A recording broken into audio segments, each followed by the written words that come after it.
Back to మన channel guys. ఈరోజు మనం ఈ షార్ట్లో చూడబోతున్నాం మన మైక్. ఇదైతే మనమైతే ఫుల్ వీడియో చేసాం, మన ఛానల్లో కూడా పెడతాను. సో ఇందులో అయితే వచ్చిన థింగ్స్ ఏంటంటే ఒక receiver, 2 mics. So simple guys ఇలా దీంట్లో దీంట్లో అయితే వచ్చాయి రిసీవర్, 2 మైక్స్. సో దీని అయితే మీకైతే ఇప్పుడు మొబైల్కి అయితే కనెక్ట్ చేసి చూపిస్తాను. అయితే మన మైక్ని అయితే కనెక్ట్ చేసేసాను. సో ఇప్పుడు వినిపించే వాయిస్ అయితే మనకి మైక్లోంచే. సో గైస్ ఇదైతే ఇలా ఉంటుంది. మనకైతే ఇందులో నాయిస్ క్యాన్సిలేషన్ కూడా ఉంటుంది, ఈజీ దాన్ని ఆన్ చేసుకోవడం. ఇప్పుడు ఒకసారి వచ్చాను, లైట్ అనేది బ్లింక్ అయింది అంటే ఫస్ట్ లెవెల్లో ఉంది. మళ్ళీ ఇంకోసారి వస్తా 2 టైమ్స్ బ్లింక్ అయింది అంటే సెకండ్ లెవెల్లో ఉంది. మళ్ళీ ఇంకోసారి వస్తా 3 టైమ్స్ బ్లింక్ అయింది అంటే థర్డ్ లెవెల్లో ఉన్నట్టు.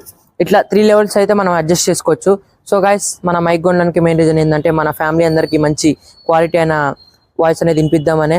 సో నేను చాలా వీడియోస్లో కూడా చెప్పాను నేనైతే మైక్ త్వరలో కొంటానని, అంటే మంచి వాయిస్ కోసం అని చెప్పి. So thank you guys, me support వల్ల